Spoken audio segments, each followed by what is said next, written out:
Okay. Yes.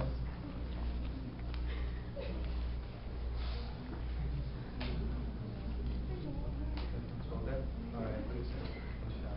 Thank you. أعوذ بالله من الشيطان الرجيم. بسم الله الرحمن الرحيم. الحمد لله رب العالمين، وصلى الله على سيدنا محمد وعلى آل بيته الطيبين الطاهرين. اللهم صل على محمد وآل محمد. So, Assalamu alaikum.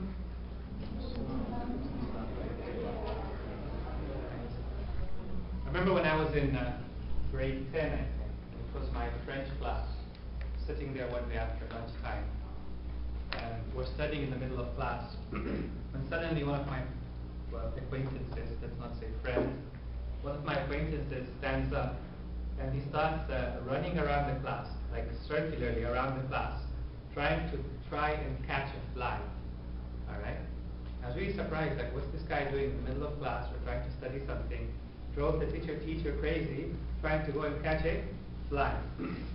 But a little later I came to realize the reason he did that was, anybody?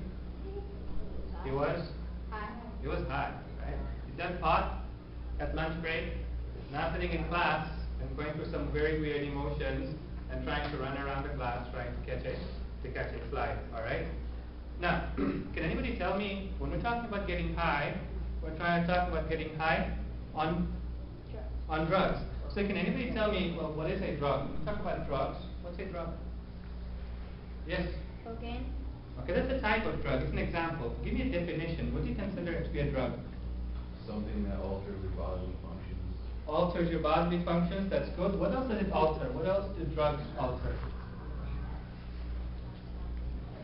Your brain, excellent. Something that alters your body or alters your mind. What is that something though? Is it something you eat, something you drink? What is it? Something you smoke. Something you smoke? It's a chemical, right? Give me the next slide, would you? Wait, one more. Alright, so a drug is any substance that may have a medicinal, an intoxicating, a performance-enhancing effect on your body as well. Performance-enhancing. So many of you have heard the name Lance Armstrong, right? Yeah? What did he do? He took a drug that was enhancing his performance. Or recently, been following the news. Who else? In track and field? Yeah, K and Power, right? That's Alpha Power. Alright, both of them caught for performance enhancing drugs or any other effect when they're put into a human body. But we're not just talking about taking drugs, because sometimes you have to take drugs, right, for medicine. We're actually talking about drug abuse, or what is also known as substance abuse as well. So if you give me the next slide, substance abuse is a pattern of harmful use of any substance for mood-altering purposes. So for recreational purposes. Now this happens in one of two ways. The first way it happens is when a person takes illegal drugs, alright, or use of illicit drugs.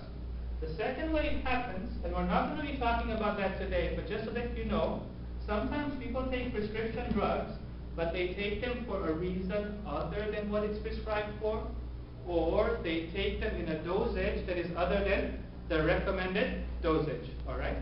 Now, if that's clear for you, can you just give me some example of some drugs that you've heard of? Yes? Cocaine. Cocaine is one. Where does cocaine come from, most of it? It comes from plants, but which part of the world? Where does it grow the most? Florida? Yeah. Where does it grow? Cocaine grows in South America. Alright. What else? What other drugs have you heard of? Yeah? Marijuana. Good. If this pen were right. Alright. Alright. Somebody else? Yes? Pot. Alright. Same thing, but yeah, that's okay. Yeah? Somebody else? Go outside. Heroin. Good.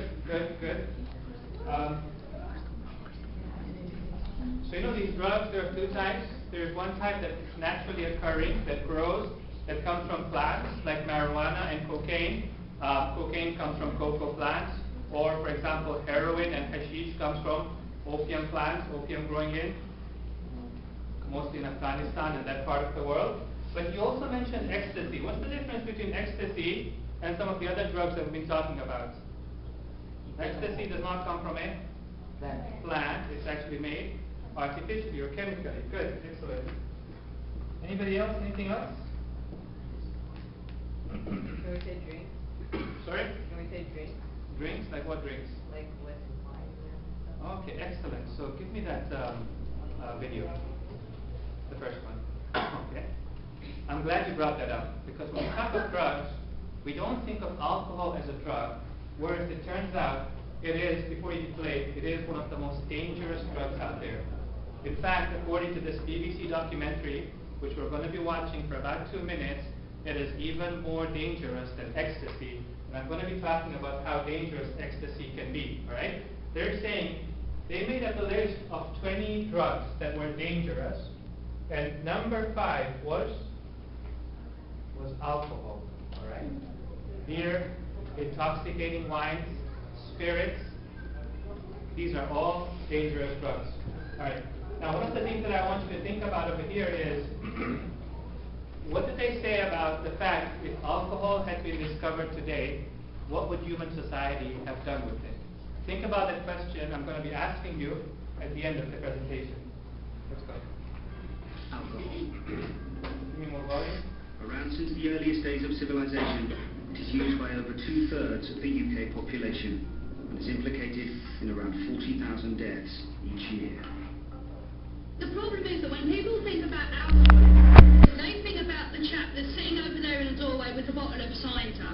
They don't think of the people that go out after work every night and they can't function before they go home. They need to have those 3 or 4 or maybe 5 drinks. About the couple that comes home from work and the first thing they do every night is open a bottle of wine. I never thought I'd end up on a bench drinking in the morning. Alcohol is probably the biggest problem drug we face today. I think in terms of the public's health, it's the biggest public health problem we face. I don't think it's the individual. I don't think we can blame them. I think it's the fact that alcohol is so cheap and it's so available. And I think as a society we play lip service to the problems. We almost laugh at the young person drunk in the street. We laugh at the hangover that we had from yesterday's drinking. What do you think is the most dangerous drug? I would say heroin and alcohol. Alcohol is a sedative, and its effects are seen on the brain within 5 minutes. It affects several neurotransmitters, including dopamine, which is found in large quantities in the brain's reward pathway. Stimulation of this system not only causes pleasure, but also gives alcohol its addictive qualities. Alcohol acts as a depressant, but at low doses removes inhibitions, so making the person sociable and talkative. As doses increase, speech begins to slur. It affects coordination and brings on nausea and vomiting. Long-term use can lead to damage of the heart, liver and stomach. I think if alcohol was introduced today, it would certainly have many more sanctions on it than it currently has. It would probably be classified. It is the only drug now which we actively encourage people to use, which we underprice, which we sell aggressively, and yet we pick up the damage all the time. There are currently over 180,000 alcohol. Thank you. What did they say? What would happen if today alcohol was introduced today? It was a drug that we discovered today. What do you think we would do with it as a human society?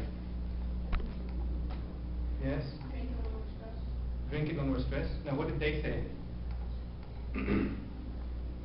What would we have done as a human society if alcohol was introduced or discovered today?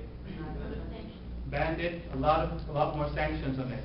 But only it's become a traditional in certain human societies that we don't ban it, all right? But alcohol is one of the most dangerous drugs out there. Any other drugs that you can think of? One that you see outside here. Cigarettes. cigarettes, nicotine, tobacco. That's a drug as well, right? That's a drug as well. All right, you've named some drugs for me. Okay, we'll come to that inshallah. Give me the next slide. Now, when we talk about the types of illicit drugs, we're not talking about prescription drugs. When we talk about the different types of illicit drugs, there are different ways to classify them, okay? One of the ways to classify them is to say some are naturally occurring and some are artificially made in the laboratory. One way of classifying it is the way, for example, governments classify it. There's a class A, class B, class C. Class A drugs are the very most dangerous drugs. Class B are, dangerous, and class C are mildly dangerous. If you're caught with a class A drug, it's a different type of criminal charge. Class B drug, different type of criminal charge. Class C drug is a different type of criminal charge. But the way we want to, classify today is based on the effect and the impact that it has on the human mind and it has on the human body, all right? And there are actually 3 types of impacts that it has, and therefore there are 3 types of drugs that we're generally dealing with. So if you give me the next, keep it right there, all right? The 3 types. Drugs are classified according to their effects on the human mind and the human body. First, you've got depressants. Well, depressants, what they do is they reduce your pain, they reduce your anxiety, they reduce your fear, so that you're not afraid. You're kind of, chilled out, you're cooled down completely. Can you give me some examples of depressants? Marijuana. Marijuana is one, excellent. Another one? What do people do at the end of a long day? Not us people, but other people. What do they do at the end of a long day? Had a very long day at work. They're tired. They don't want to. They drink, right? Alcohol is another depressant. What else? Yes. Nicotine, perhaps. Meth is another depressant. Codeine, another depressant. All right. Okay. With depressants, what they find is that depressants are very addictive. And at the end, when a person uses depressants for a long time, they don't anymore have the ability to deal with stress in their lives, to deal with fear and anxiety in their lives, and they become very fidgety as well. Second set of drugs are stimulants. And what stimulants do is they elevate your mood. They produce feelings of excitement, good feelings, euphoria. When a person gets very excited, they get a high, right? They get their brains are alert, they're so aware for that period of time. They're amazingly alert at that period of time. Can you give me an example of stimulants? Sorry? Ecstasy, we'll come to ecstasy. Sorry. Caffeine is a stimulant, excellent. Coffee, good. Alright, what else? Molly. That's a type of drug. We'll come to that, inshallah. But the main one that you're missing out is a stimulant. Cocaine. Yeah. Right? Cocaine. Cocaine is a stimulant. Meth. And meth is a stimulant as well. And the third one are hallucinogens. You know what hallucinogens do? They play around with your perceptions, right? You see things that are not really there. And you hear things that are not really there. They mix the things that you see, the things that you hear. They mix reality with fantasy for you, alright? They mix a lot of things. They mix your emotions. You can no longer tell which emotions are real, which emotions are not real, right? So, for example, any names over here? Shrooms. PCP, LSD, mushrooms, right? So particular types of mushrooms as well. They will cause, hallucinogens. Now, coming back to stimulants, what do you think happens when a person goes off stimulants? Have you seen a person who's been a cocaine addict for a long period of time? What happens to them? Depressed. Sorry? Depressed. Depressed is one thing, and we'll talk about why they get depressed, yeah? But you know what happens? Once they take a shot, they're high for half an hour, and then what happens right after that? Crash, right? They crash. And they get really depressed. But in a long period of time, you find suddenly they're very depressed people, they're very fidgety people, they can't control their emotions, they can't control their body, and they're just generally very fidgety people. And the same with hallucinogens, they also become quite depressed afterwards. Now, what about something like ecstasy? Is ecstasy a depressant, a stimulant, or a hallucinogen? What about marijuana? What does it fall? 1, 2, or 3? Depressant? Yeah. So marijuana and ecstasy actually have characteristics of all three. All three. Alright. So there's some drugs which fall under a particular classification, and there's some drugs which do all 3 or all 2 classifications for you as well. Now, one thing you should know is that these drugs are not taken all the same way. Some of them are consumed, some of them are injected, some of them are inhaled, and some of them are snorted, for example. Second thing, we use some very technical names for them. But when you go down in the street, maybe that's not the name that they use for it, right? They use different names for it. I mean, you came up with the name, right? That's why I'm pointing. All right? You also have to be able to recognize that. So, what I have is some notes that I just want you to share. I only have 25 copies. So I'll drop about 12 or 13 on this side. I'll drop about another few on that side. I know you don't. You just need to know certain names that others didn't know. That's why I pointed at you. Why are you getting so defensive? I just watched the documentary today on No, seriously. I believe you, brother. It was so bad. If you can just kind of share 1 to 2 people, that way we can have enough copies.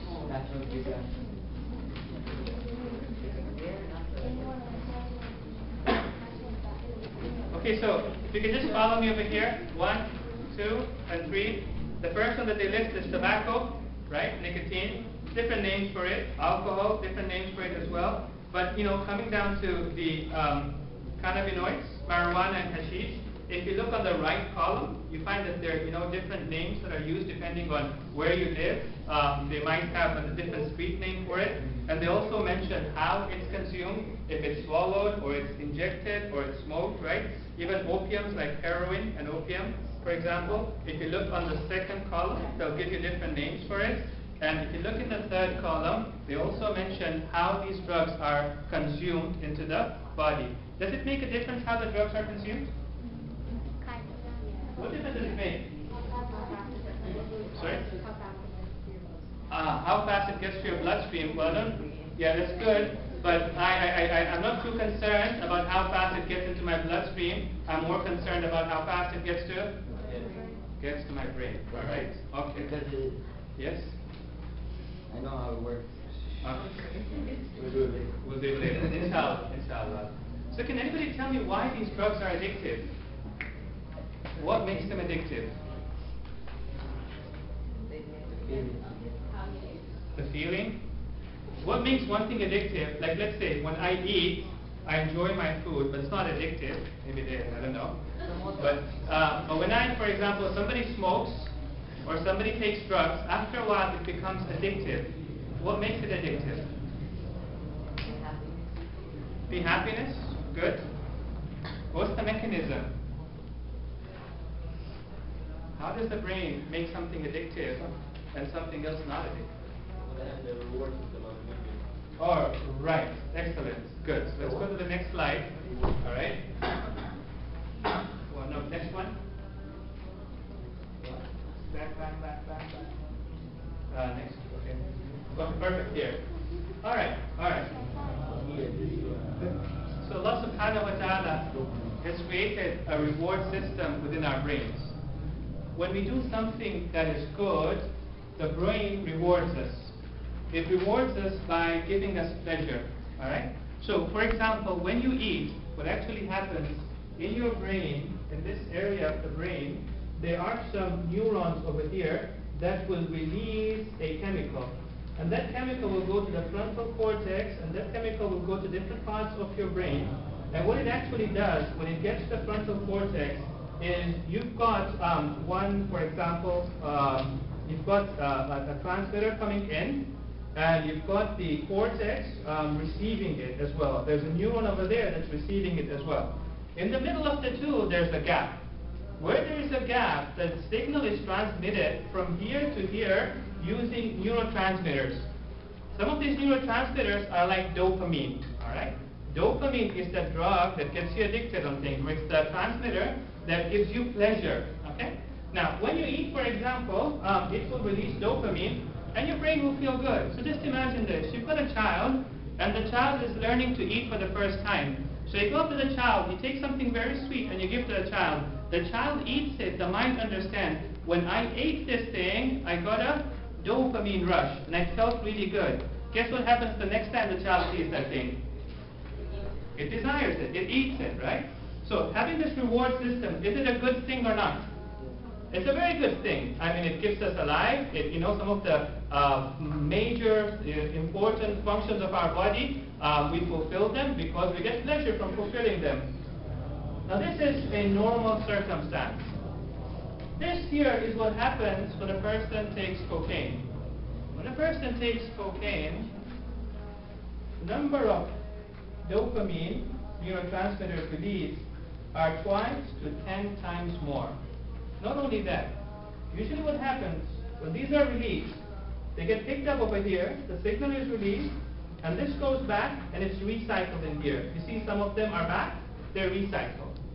When a person takes cocaine, what actually happens is, not only do you get 2 to 10 times more dopamine than you normally do, but what also actually happens is, these are, cocaine chemicals that come and block this area. So because they block the area, the dopamine just remains within the area.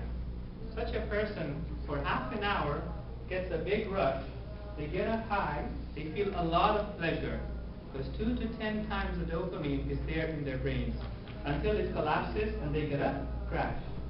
That's what makes it very addictive. After half an hour, they need the same dopamine rush.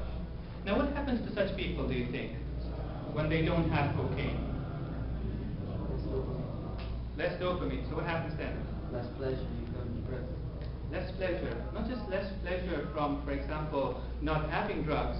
What do you think happens when they eat food?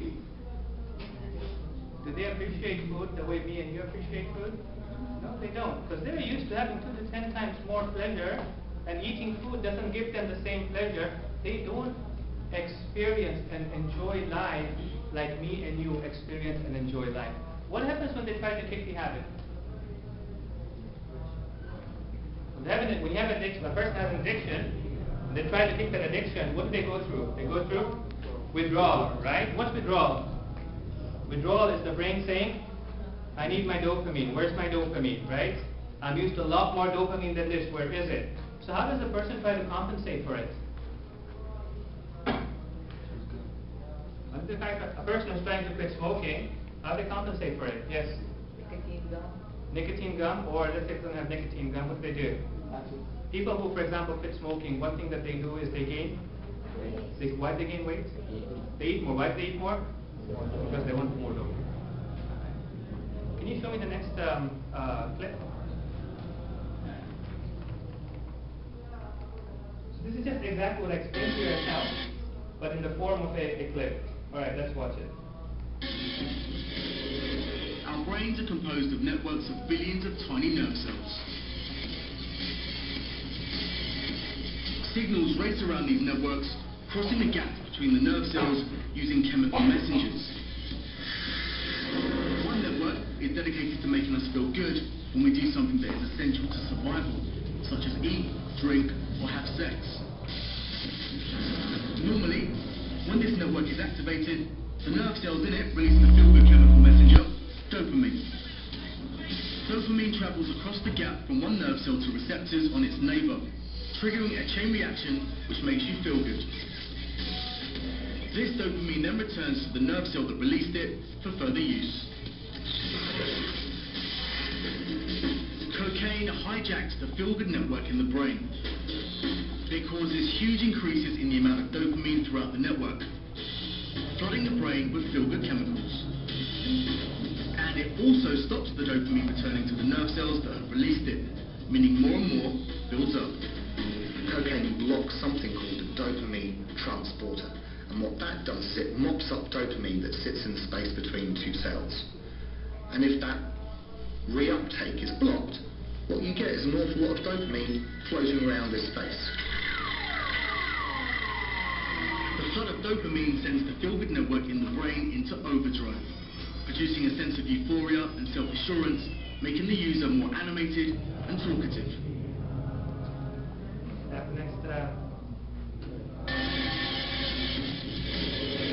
Our brains are composed of networks of billion.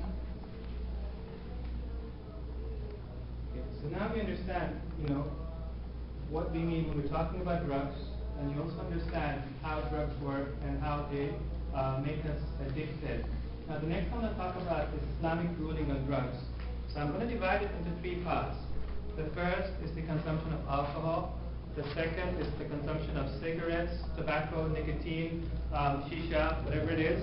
And third is the consumption of illegal or illicit drugs. All right? We start first with alcohol. Consumption of alcohol. Permissible, not permissible. So first, not permissible. All right?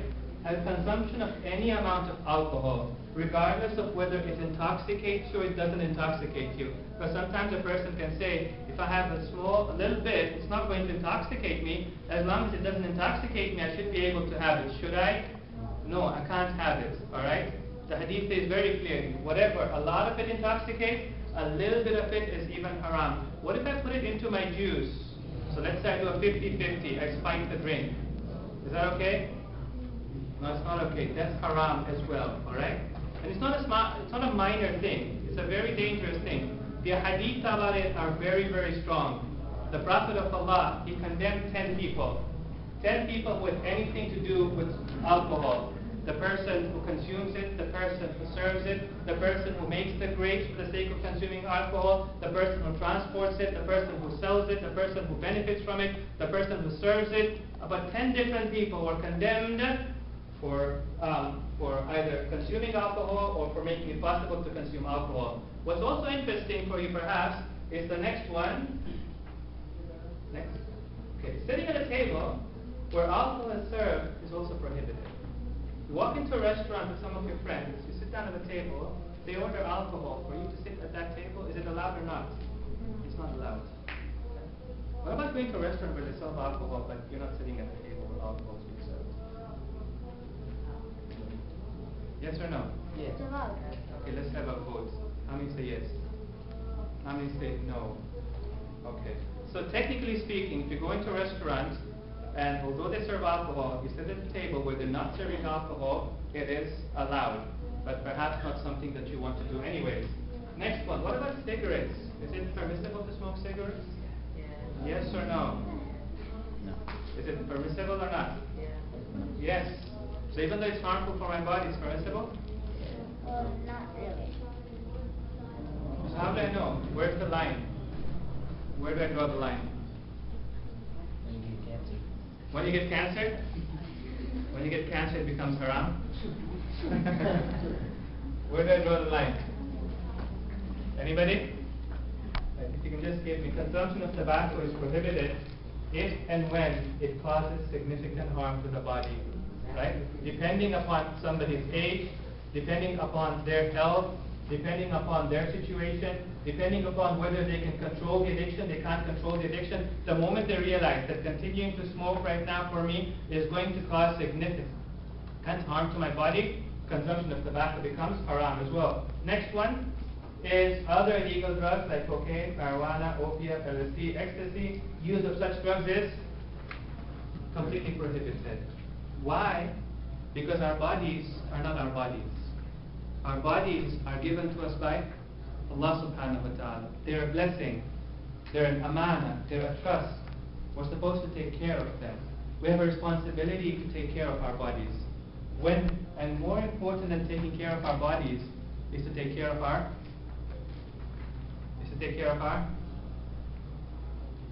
brains. Okay. The human brain is what distinguishes a human being from other animals. Yes, brother. What if the consumption of marijuana or cocaine is for medical use? Right. Very good question. What if it's for medical uses? Then, if the doctor prescribes it and the person needs it to be able to depress certain, let's say, pain or anxiety, right? Then, in the extent that is required for him and prescribed to him by the doctor, to that extent he's allowed. Okay. Give me the next slide. Okay. The effects of drugs. Yeah? Alright. Now, illegal drugs can have a number of harmful consequences in a person's life. Alright? The first one is a medical consequence. It affects the human mind, it affects the human body as well. Today, we're only going to focus on the human mind. But besides that, it also affects their social relationships. It affects their lives with their friends and their relatives. one thing that drug does is it takes away a person's ability to control their mood. Sometimes they're happy, sometimes they're sad. Sometimes when you take certain drugs, you flip like that, from being happy to being sad. Such a person cannot have a normal relationship with their friends, with their family, with their wives, with their children. Not only that, sometimes they're so focused and so overtaken by the addiction, they don't have time to spend with their family, they don't have time to spend with their relatives. I have a friend who's a nurse, and he works at the hospital, and he sees different types of people. And he was telling me about a person who got addicted to ecstasy. This person used to be a very rich person. This person had a very nice house, they had a very nice job, they had a wife and children, and they had very nice cars. But then they got addicted to ecstasy. And once they got addicted, slowly they started slacking off at their job. They started to use up their money to pay for their addiction. They couldn't go to work anymore. They couldn't maintain their relationship with their family. He said the day that guy walked into the hospital, he had no money to his name. He had no health in his body. He was almost like a dead person. And if you saw him, you would be completely amazed to see how a human being like that can even be alive. Why did that happen? Because of addiction to ecstasy. Financially also, this person uses up their savings to pay for their addiction, and they can't maintain a job. Alright? They can't go regularly to work, they're late to work. Even if they work, they can't focus on their work, they lose their job as well. And then criminally, depending on the type of drugs, A, B, or C, that they are found in possession of, they might be put into jail as well. But the one I want to focus on is the mind. Why the mind? Give me the next slide. The mind is what makes a human being. The mind is what distinguishes you from the rest of the animal kingdom. Okay? Without the mind, a human being is just another animal. So it's very important for us to protect the mind and to protect our brains. In fact, in the hadith we're told that when Allah subhanahu wa ta'ala created Prophet Adam, He sent angel Jibreel with him. And Jibreel came to Prophet Adam and said, "Oh Adam, I've been given 3 gifts to give to you. But you can only pick one of these 3 gifts." What are these 3 gifts? The first one is the aql, the human intellect. The second one is haya. Haya is the sense of decency. Okay. And the third is deen, your devotion to God, your faith. Which one do you choose? So Prophet Adam, he chose the aql. So Jibreel left the aql with Prophet Adam, blessed him with the aql, and he told decency, and he told deen to go away. In response, decency and deen say that we've been told wherever the intellect is there we're also supposed to be there. What does this mean? It means as long as a human being protects and has intellect, he'll also have decency, he'll also have faith as well. And the day he loses his intellect, that day he also loses the sense of decency, and that day he also loses his faith as well. In the hadith we're told, Al-aqlu ma ubida bihi ar-Rahman. The aql is the key to worshipping God, and it's the key to acquiring paradise as well. And therefore, one of the reasons why we're not allowed to consume alcohol is because it compromises our intellect, compromises our ability to distinguish between right and wrong. One of the reasons we're not allowed to have alcohol is because when a person has alcohol, they cannot judge anymore. Okay? Having said that, we can move on to the next slide. Alright, now this is the brain of an adolescent. Tell me one thing, as a human being, your body grows. When does your body stop growing? At what age? 18, 19. At what age does your brain stop growing? 15? 16, 17, 18, 18, 19? So they used to think that the brain stops growing at around 18, 19. They recently found out that's not the case. At the age of 21, your brain slows down its growth. At the age of 25 is when it stops growing. So your brains are still growing. When I say your brain is still growing, I don't just mean that, for example, your cerebral cortex is growing, and let's say your limbic system is growing as well. What I also mean is that the connections in your brain, they're also being established.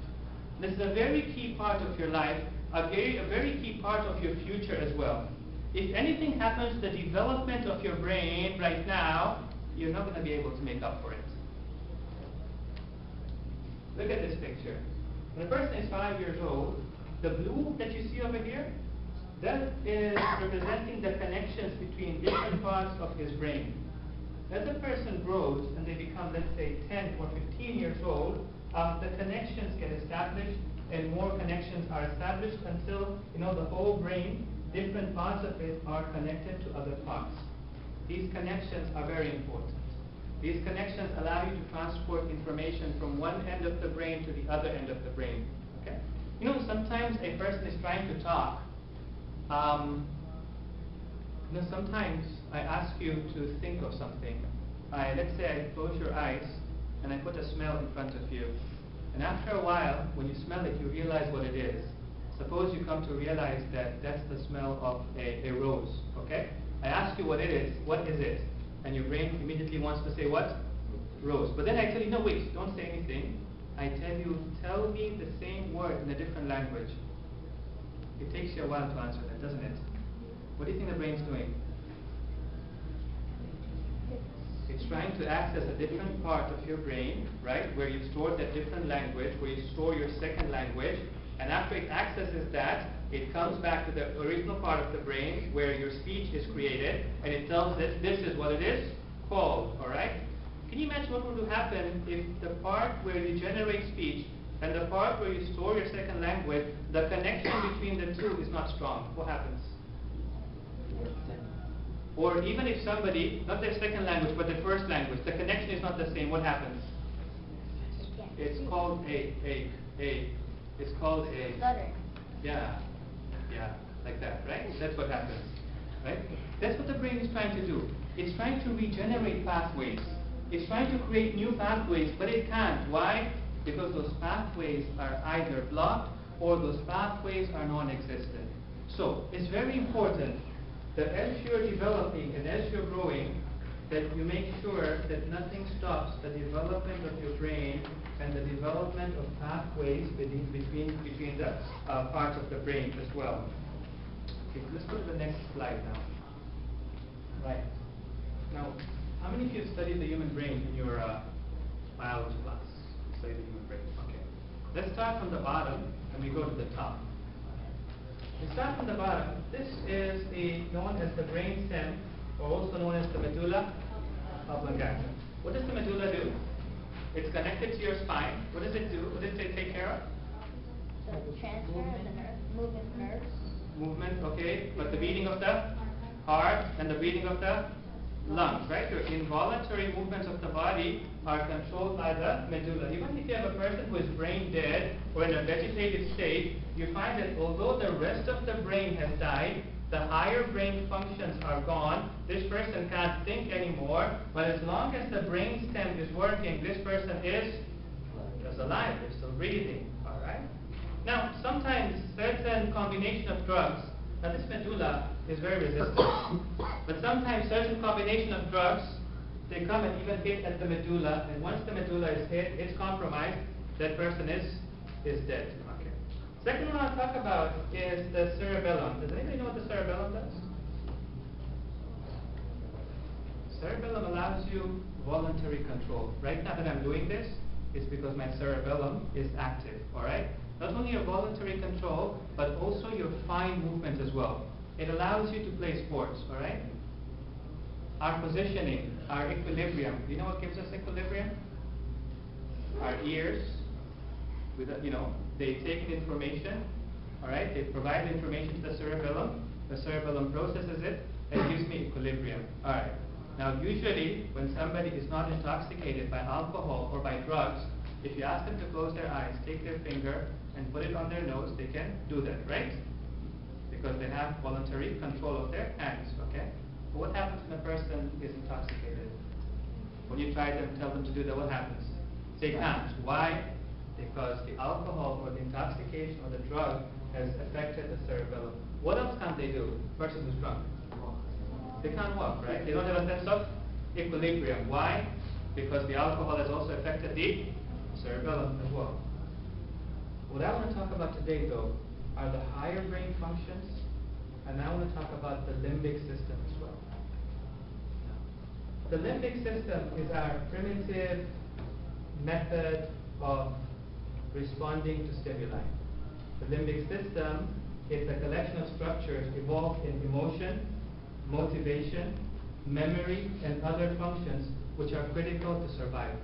It gives you your emotions, it gives you your motivations, it gives you your short-term memory as well, all right? It's made up of the hippocampus, the amygdala, and other parts as well, all right? And then you have the cerebral cortex. The cerebral cortex is your higher brain. This is your higher brain function. Your thinking, your processing, your planning, your strategizing, your judgment, your abstract thinking, all of that happens in your cerebral cortex. Question for you. In animals, other than human beings, which one's bigger? The limbic system or the cerebral cortex? The limbic system. Why? Because animals don't have higher brain power, right? They respond by emotion, they respond by desire, they respond by instincts that come from the limbic system. Good. Second question. As a person is growing up, which area do you think is more active? Sorry? Which area is more active as a person is growing up? The limbic system, right? As you guys are growing up, many of your decisions are still being made over here, and they're not being made over here. But when a person grows up and they mature, 20 and above, then you find suddenly their decisions are made over here. For example, they made an MRI scan of teenagers and adults, and they showed them pictures. Teenagers responded with a lot of activity in this area, meaning they were judging those people based on their emotions and their short-term memory, whereas the older people, they judged them and you saw a lot of activity in this area, meaning they're using their intellect. So now you understand why the age of consent is either 13 or 18 years, right? As teenagers, although your thinking has still not yet matured for you to be able to make decisions for yourself sometimes, and that's why parents are involved. Now, I do want to come back to the limbic system. In the limbic system, there's something called the hippocampus. The hippocampus, does anybody know what that means in English? What's a hippo? Hippo is a monster. What's a campus? An area. No, really in Greek, that's what it means. A campus is sea monster, okay? A hippocampus actually looks something like this. Alright? And we've got two hippocampi, one on the right, one on the left. So what does the hippocampus do? Does anybody know what the hippocampus is responsible? There's a really good video online. Maybe you want to go and watch it tonight afterwards. It's on YouTube. Annette Bosworth, How Drugs Affect the Brain. Okay? Does anybody know what the hippocampus does? What's it responsible for? One is memory, but what kind of memory? Short-term memory. Not even short-term memory, but making new memories. Anybody watch the movie Memento? No? Okay, there's this guy, it cannot make short-term memories. It only has long-term memory, can't make short-term memories. And the second thing, the effect is your mood. Okay. So memory, for example, memory is this. Let's say you take a golf club, and it's your first time. Never held a golf club before. You take a golf club, you don't know how to hold it, you try fidgeting around, there's a ball in front of you, and you go and you strike it, and obviously you miss it, right? But when you strike it, the movement of the hand, the feel when it hits the ball, the follow through, all of that information first goes right into the hippocampus. It says, I did something new, never done this before, and it goes and stores it somewhere in, let's say, the cerebral cortex. The second time you do it, what happens again? You get a little better at it, right? It learns it, and it says, this is something I think I've done before. This is how we did it before. Let's try something a little different or something a little new, and we strike it again. All right? The example she gives is really good. Michael Jordan, before he came to the NBA, yeah, what was his famous shot? No, what was he known for? Signature shot before he got into the NBA. Huh? Yes? One hand what? One hand shot, no. Dunk, no. Come on, anybody? Layup? Layup? It was a left hand hook. Oh, A left hand hook. Alright? Okay. So the first time you think Michael Jordan took a ball in his hand and he did a left hand hook, do you think it went in? No. No, it didn't go in. It didn't go in. But he learned it pretty fast. Not only he learned it pretty fast, he perfected it. There's a video online. You know, he's blindfolded. They give him a ball at the end of one court. He dribbles it to the end of the other court, and he just puts it in, and it goes in. Right? Now, his hippocampus must have been large. His hippocampus must also work really well, because he's learned it so well. He learned it probably very quickly as well, and he perfected his style as well. Hippocampus is necessary for memory. It's also necessary for mood as well. The hippocampus allows you to regulate your mood. People who have a healthy, developed hippocampus, you find that they're not quickly afraid of things, they're not quickly excited by things, they're not anxious about things, they're not fearful of things. But people who don't have a well-developed hippocampus, what happens to them? They have mood swings, they can't control their mood, alright? Now, why do you think this type of memory and this mood is important in your lives? What difference does it make to your lives?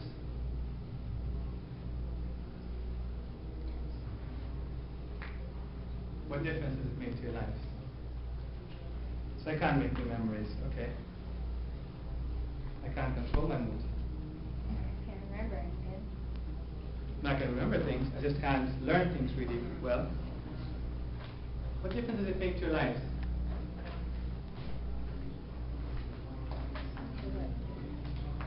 So they did this survey. They looked at people, they looked at society, did a social survey. In this social survey, they found that people who are leaders in society, leaders of the pack, leaders of organizations, leaders of multinational corporations, these were people who generally had a well-developed hippocampus. Alright? Because one, they needed to be able to learn things very quickly, and two, when other people become afraid or other people become excited, they needed to be able to control their mood. Alright? And think things out properly. That's very important. Question for you. What do you think drugs do to your hippocampus as it's growing? Stop it. Stop it as in what stop it? Like how stop it? Anybody? What do you think drugs do to your brains? They took this example, they took this experiment, they took a bunch of mice and they gave them drugs in their food. They really enjoyed it. They got high on it. And then after they got high on it, they took a mouse a day and they opened up the mouse's brain and they looked at the hippocampus and they realized that the hippocampus over here, something strange was happening, stopped growing. Okay? The hippocampus stopped growing. Alright?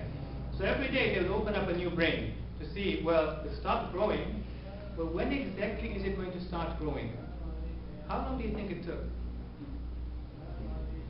How long do you think it took for the effects of the drug to wear off so that this person's hippocampus or this mouse's hippocampus will start to grow? A week? Anybody want to go higher? 40 days. Anybody want to go higher? 90 days. Anybody want to go higher? So it took 6 months.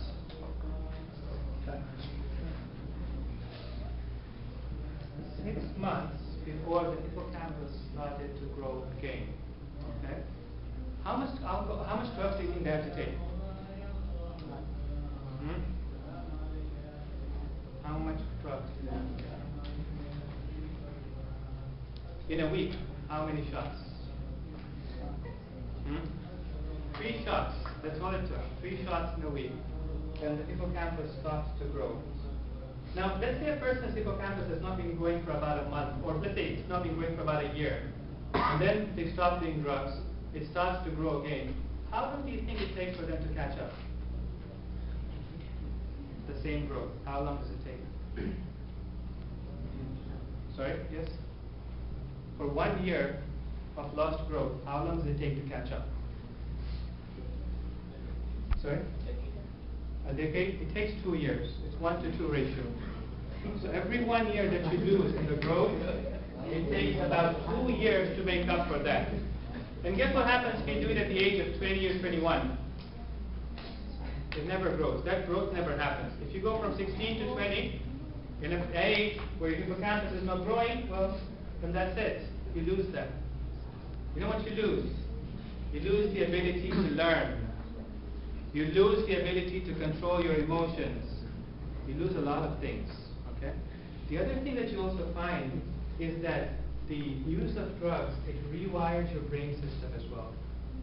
You know those neurons that we have that go from one area of the brain to another area of the brain, the transmitters that we have, right? It blocks them. It doesn't allow the same transmission to happen. So what happens is when the person is trying to process information, they're slower at processing information. When they're trying to speak, they're slower at speaking as well. Now, such a beautiful gift God has given us. God has asked us to take care of it. Would it be a wise thing to take drugs and to diminish your growth? No, it definitely wouldn't be. That's just one of the effects of taking drugs. You also find it changes your social life, changes your financial life, it changes your ability to relate to people, it changes your ability to learn things as well. Next slide, the last slide before we end this, is, well, below are some key precautions that you should practice. One is avoid gatherings where drugs are used. You find very interesting in Islam, it doesn't just tell you not to consume alcohol, it tells you to stay away from places where alcohol is being consumed. The same applies to drugs as well. You go to a place where people are using drugs, there is really no need for you to be there. Second, avoid befriending people that use drugs. The hadith of the Prophet says, a man lives by the faith of his friends. If they consume drugs, one day you'll fall into peer pressure and you'll consume as well. And three, one of the reasons that people try drugs is not because they want to feel better or they want to feel good or they want to deal with depression. One of the reasons people try drugs is out of curiosity. I just want to know how it feels. There's no need to try it out of curiosity. A believer, one of his signs is that he learns a lesson from the mistakes of others. Right? Luqman says to his son, my dear son, I thought about the lives of others, I saw the mistakes that they made, and I say to myself, I'm not going to make the same mistake. You've seen how drugs have affected the lives of others. You know what it could do to them. You might not think that, hey, by taking one, I'll get addicted. You may think you may not get addicted. Turns out sometimes just taking one is enough for you to get addicted. Okay? So take lessons from the lives of others. There's no need to be curious and to try out illegal drugs. Before we end, any questions?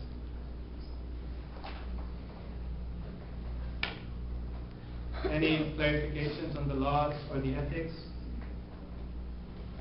No? Yes?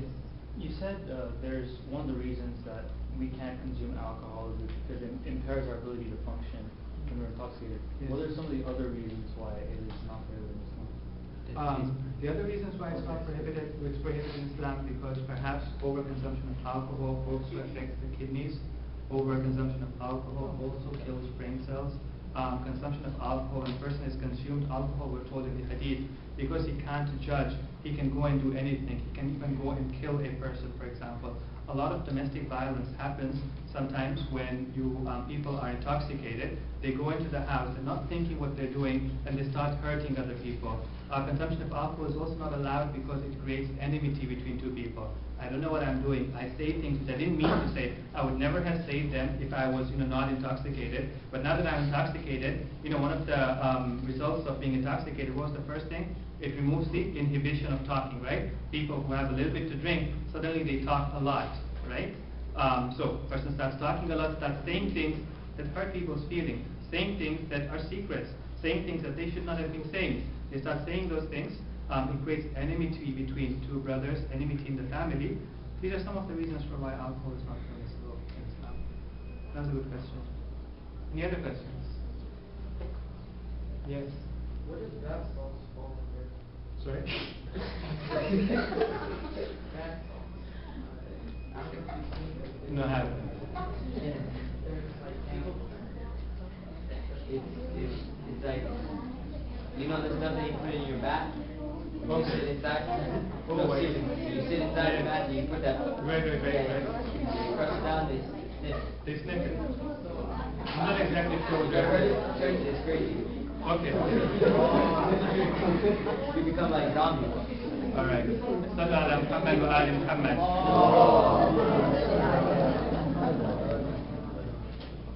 And that's the end of our session for today.